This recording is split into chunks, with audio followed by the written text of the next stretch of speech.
ஆரகருணா சிந்தும் ஞானதம் சாந்தரூபினம் ஸ்ரீ சந்திரசேகர குரும் பிரணமாமி முதான்வகம். அத்வைதாச நண்பர்கள் அனைவருக்கும் என் நமஸ்காரங்கள். இன்னைக்கு நம்மளுடைய சேனல்ல அனைவருடைய வாழ்க்கையிலும் இருக்கக்கூடிய மிக முக்கியமான பிரச்சனை அப்படின்னு பார்த்தா கடன் சுமை தான். அதனாலேயே பார்த்தீங்கன்னா நம்முடைய சேனலில் பார்த்தீங்கன்னா கடன் அடையும் அப்படின்னு சொல்லிட்டு ஒரு பிளேலிஸ்டே கிரியேட் பண்ணி அதில் கடன் அடைவதற்கு உண்டான பரிகாரங்களை அதில் சேர்த்துருக்குறேன்.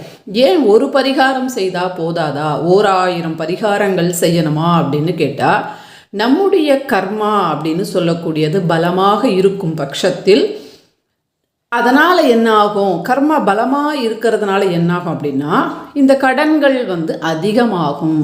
அது தீருவதற்கு உண்டான முயற்சிகளை தொடர்ந்து நாம் செய்யும்போது தான் அது குறைய ஆரம்பிக்கும். இப்போ பெரிய பாரங்கள் இருக்குதுன்னு நினச்சிக்கோங்களேன், அதை ஒரே ஒரு இடியில் அது தூள் தூளாக போகாது. திருப்பி திருப்பி திருப்பி மென்மேலும் அதை நாம் சுத்தியால் அடித்து தான் அதை சின்ன சின்ன கற்களாக நாம் மாற்ற முடியும்.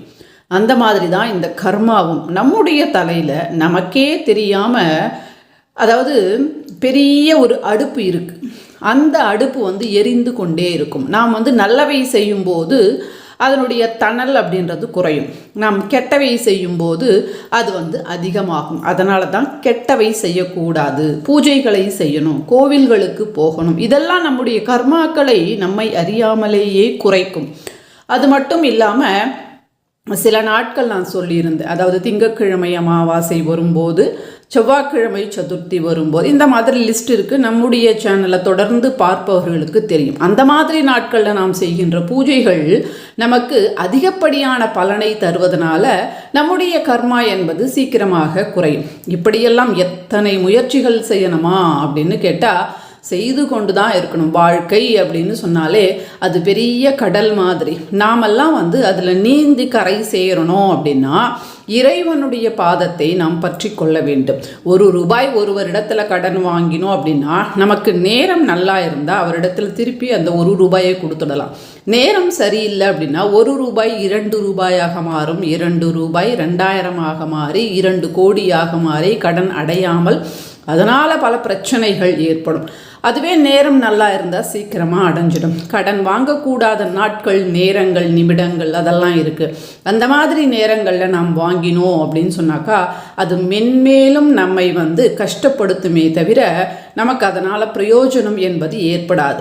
அதனால் அதில் இருக்கக்கூடிய பரிகாரங்களை ஒவ்வொன்றாக செய்யுங்க. ஒரு பரிகாரம் முடிந்த உடனேயே நமக்கு ரிசல்ட் வரணும் அப்படின்னு எதிர்பார்ப்பது என்பது மனிதனுடைய இயல்பு. சிலருக்கு அந்த மாதிரி நடக்கலாம், பலருக்கு நடக்காமல் போகலாம். கர்மவினை குறைவாக இருந்தால் நடக்கும், அதிகமாக இருந்தால் நடக்காது. அதனால் பரிகாரத்தின் பெயரில் தப்பு நாம் சொல்லக்கூடாது. நம்முடைய கர்மா சரியில்லை, அவ்வளோதான், அடுத்த பரிகாரம் செய்யலாம். இப்படியாக தொடர்ந்து நாம் பரிகாரங்களை செய்து கொண்டே தான் இருக்க வேண்டும். உங்களுக்கு ஒரு எக்ஸாம்பிள் சொல்லட்டுங்களா? என்னுடைய வாழ்க்கையிலேயே பூக்காரமாக பூ விற்றுட்டு தெருவில் போவாங்க. அந்த பூ வாங்கணும்னு நினைப்பேன். ஆனால் ஒரு முழம் பூ ₹10 இருந்த காலகட்டத்தில் அந்த ₹10 என்னிடத்துல இருக்காது. அதனால் நான் கவலைப்படவும் மாட்டேன். சரி, பூ வாங்கணும், ₹10 இல்லை நான் போட்டோம் அப்படின்னு விட்டுடுவேன். அந்த மாதிரியான நிலைமைகள் இருந்த காலம் என்னுடைய வாழ்க்கையில். அவை எல்லாத்தையும் நான் எப்படியெல்லாம் முறியடித்தேன் அப்படின்னா அதற்கு காரணம் இந்த பரிகாரங்கள் தான். பரிகாரங்கள் அப்படின்னா இறைவனுக்கு நாம் செய்கின்ற பூஜைகள், அவ்வளவுதான். இதை தொடர்ந்து செய்யணும். இப்போ நான் சொல்லுகின்ற இந்த பரிகாரம் கடன் அடைவதற்கு உண்டான பரிகாரம். ஏன் இவ்வளவு பேசினேன் அப்படின்னா மனதில் நமக்கு ஒரு தெளிவு ஏற்படும். அப்படி தெளிவு ஏற்படும் போது தான் நாம் செய்கின்ற பரிகாரங்கள் என்பது நமக்கு பலனை தரும். அதனால் எப்படியோ கடன் செய்துட்டோம், அது கண்டிப்பாக அடையணும். நாமும் நல்லா இருக்கணும், நம்முடைய குடும்பமும் நல்லா இருக்கணும், 4 பேர் மாதிரி நாமும் நல்லபடியாக இருக்கணும் அப்படின்னு சொன்னாக்கா நாம் இறைவனை வணங்க வேண்டும்.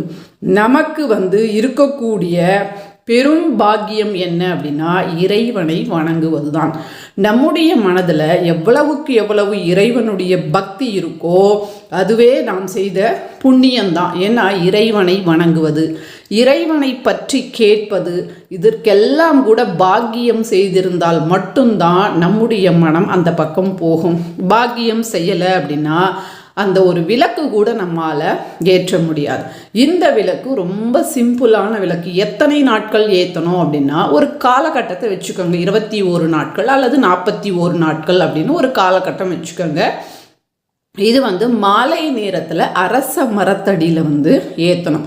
மாலை நேரத்தில் மரங்களுக்கு பூஜை செய்யலாமா, விருட்ச பூஜை அப்படின்னு கேட்டால் கிட்டத்தட்ட ஒரு 6-6:30க்குள்ளே செய்து முடிச்சுடுங்க. அதற்கு மேலே வேண்டாம். ஏன்னா விருட்சங்கள் மாலையில் தூங்க ஆரம்பிக்கும். அந்த நேரத்தில் நம்முடைய கோரிக்கைகளை நாம் சொல்லக்கூடாது. அதனால் கிட்டத்தட்ட ஒரு 5:30லிருந்து 6:30க்குள்ளே முடிச்சுடுங்க. அல்லது 4 மணிக்கு கூட நீங்கள் செய்தால் பரவாயில்ல. மேக்ஸிமம் 6:30 மணிக்குள்ளே முடிச்சுடுங்க. முடிஞ்சால் 6 மணிக்குள்ளேயே நீங்கள் விளக்கு ஏற்றி முடிச்சுடுங்க. தினம்தோறும் ஏற்றணும். 21 நாள் அல்லது 41 நாள். அங்கே அகல் இருக்கும், இல்லைன்னா நீங்கள் எடுத்துகிட்டு போகலாம். அது நம்முடைய விருப்பம். கடுகு எண்ணெயை மட்டும்தான் பயன்படுத்தணும். 2 திரிகளை ஒன்றாக போடணும். அது கிழக்கு நோக்கி மட்டும்தான் அதனுடைய சுடர் என்பது எரியணும். கடுகு எண்ணெய் ஊற்றிட்டோம், தீபத்தையும் ஏற்றிட்டோம். அதற்குள்ளே நம்ம ஒரு பொருளை போட போகிறோம். அதுதான் முக்கியமானது. அது என்ன பொருள் அப்படின்றத பார்க்கலாம் விளக்கு ஏற்றி முடிச்சுட்டு. இப்போ நம்ம விளக்கு ஏற்றிட்டோம். கடுகு எண்ணெயை மட்டும்தான் பயன்படுத்தணும். இந்த கடுகு எண்ணெய் பார்த்திங்கன்னா மஞ்சள் கலரில் இருக்கும். அதை நாம் இந்த அகலில் ஊற்றி தீபம் ஏற்றினோம் அப்படின்னா அதனுடைய திரி கூட மஞ்சளாக மாறிடும். அந்த எண்ணெய் எப்படி இருக்குன்னா ரொம்பவே அடர்த்தியாக இருக்கும். தீபம் நின்று நிதானமாக எரியும். இந்த கடுகு எண்ணெய் அப்படின்னு சொல்லக்கூடியது மகாலட்சுமி தாயாரின் சொரூபமாக கருதப்படுகின்றது. இந்த கடுகு எண்ணெயை வச்சு கூட நம்ம பிரம்ம முகூர்த்தத்தில் தீபம் ஏற்றலாம். எத்தனை நாட்கள் ஏற்றணும், எப்படி ஏற்றணும் அப்படின்றத வருகின்ற வீடியோக்களில் பார்க்கலாம். ரொம்ப ரொம்ப ரொம்ப ரொம்ப அற்புதமான தீப முறை அது. இப்போ ஏற்றிட்டோம். ஏற்றிட்டு இதற்குள்ளே ஒரு பொருளை நாம் போட போகிறோம். கேட்டால் உங்களுக்கு இவ்வளவு தானா அப்படின்ற மாதிரி தோணும். ஆனால் செய்து பாருங்கள், கடன் கண்டிப்பாக அடையும். அதுதான் கல் உப்பு. ஒரே ஒரு உப்பு, அதிகமாக போடக்கூடாது. ஒரே ஒரு கல் எடுத்து இதுக்குள்ளே போட்டுடணும். அவ்வளவுதான். இந்த மகாலட்சுமி சொரூபமாக கருதப்படுகின்ற கடுகு எண்ணெய், மகாலட்சுமி சொரூபமாக கருதப்படுகின்ற கல் உப்பு ஒன்றே ஒன்று அதுக்குள்ளே போடணும். அது அதோடு சேர்த்து எரியும். அந்த கல் உப்பு அப்படியே இருந்தாலும் பரவாயில்ல, அது கரைந்தாலும் பரவாயில்ல, அதெல்லாம் நம்மளுக்கு தேவையில்லாத விஷயம். அதனால் அதை அப்படியே போட்டுடணும். விளக்கு ஏற்றிட்டு நீங்கள் அங்கே உங்களுடைய பிரார்த்தனை, உங்களுக்கு எவ்வளவு கடன் இருக்கோ அதை அடையணும்னு சொல்லிவிட்டு நீங்கள் பாட்டுன்னு வந்துடலாம். அவ்வளவுதான். இது பெண்கள் செய்யும்போது 4 நாட்கள் நீங்கள் விட்டுட்டு தொடர்ந்து செய்யலாம். இந்த மாதிரி செய்யும்போது கடன்கள் அடையும். கடன்கள் யாருக்கெல்லாம் இருக்கோ அவங்கெல்லாம் தாராளமாக இந்த ஒரு தீப முறையை ஏற்றலாம். இந்த வீடியோவை கண்டிப்பாக லைக் பண்ணுங்கள். உங்களுக்கு தெரிந்தவங்க எல்லாருக்குமே சொல்லுங்கள். மற்றும் ஒரு அற்புதமான பதிவில் மறுபடியும் நான் உங்களை சந்திக்கிறேன். அதுவரை நன்றி, வணக்கம். ஸ்ரீ மகா பெரியவா சரணம்.